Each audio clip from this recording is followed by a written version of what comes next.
Hello friends, അസ്സലാമു അലൈക്കും. പുതിയൊരു വീഡിയോയിലേക്ക് എല്ലാവർക്കും സ്വാഗതം. ഇന്ന് ഞാൻ വന്നിട്ടുള്ളത് കുറഞ്ഞ ചെലവുകൾ കൊണ്ട് വളരെ പെട്ടെന്ന് ഉണ്ടാക്കിയെടുക്കാൻ പറ്റുന്ന നല്ല ടേസ്റ്റി ആയിട്ടുള്ള ജ്യൂസിൻ്റെ റെസിപ്പിയുമായിട്ടാണ്. അപ്പോൾ നമുക്കിത് ഉണ്ടാക്കുന്നത് എങ്ങനെയെന്ന് നോക്കാം.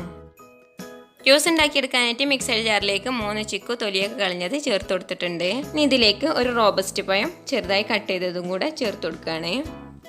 റോബസ്റ്റ് പഴത്തിന് പകരം 2 ചെറുപഴം ചേർത്ത് കൊടുത്താലും മതി. ഞാലിപ്പൂമ്പഴോ മൈസൂർ പഴോ ഏത് വേണമെങ്കിലും ചേർത്ത് കൊടുക്കാം. ഇനി മധുരത്തിന് ആവശ്യമായിട്ടുള്ള പഞ്ചസാര ചേർത്ത് കൊടുക്കാം. ഞാനിവിടെ 2 സ്പൂൺ പഞ്ചസാരയാണ് ചേർത്ത് കൊടുത്തിട്ടുള്ളത്.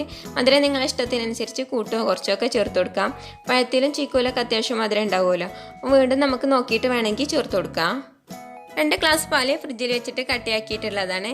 ഇത് മിക്സിയുടെ ജാറിലേക്ക് ചേർത്ത് കൊടുത്ത് നന്നായിട്ട് തന്നെ അടിച്ചെടുത്തിട്ടുണ്ട്. ഇനി ഇതിലേക്ക് ഒരു മഞ്ച് കഷ്ണങ്ങളാക്കിയതും 4 അണ്ടിപ്പരിപ്പും കൂടെ ചേർത്ത് കൊടുത്ത് ഒരു 5 സെക്കൻഡ് ഒന്ന് അടിച്ചെടുക്കാം. കുടിക്കുമ്പോൾ അതിൻ്റെ ഇടയിൽ ചെറുതായിട്ട് ഇങ്ങനെ കടിക്കുമ്പോൾ നല്ല ടേസ്റ്റ് അല്ലേ, അതാട്ടോ അത് ചേർത്ത് കൊടുക്കുന്നത്. അപ്പോൾ ഇത് ഓപ്ഷണലാണ്, നിങ്ങളെ കയ്യിലുണ്ടെങ്കിൽ ചേർത്ത് കൊടുത്താൽ മതി. ഇത് രണ്ടും നിങ്ങളെ കയ്യിലില്ലെങ്കിലും ഇത് ചേർക്കാതെ കുടിച്ചാലും നല്ല ടേസ്റ്റ് ആട്ടോ.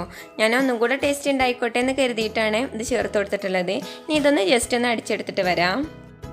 അപ്പോൾ ഇത്രയേ ഉള്ളൂ, എളുപ്പത്തിൽ ഉണ്ടാക്കിയെടുക്കാൻ പറ്റുന്ന നല്ല ടേസ്റ്റി ആയിട്ടുള്ള ജ്യൂസ് ഇവിടെ റെഡി ആയിട്ടുണ്ട്.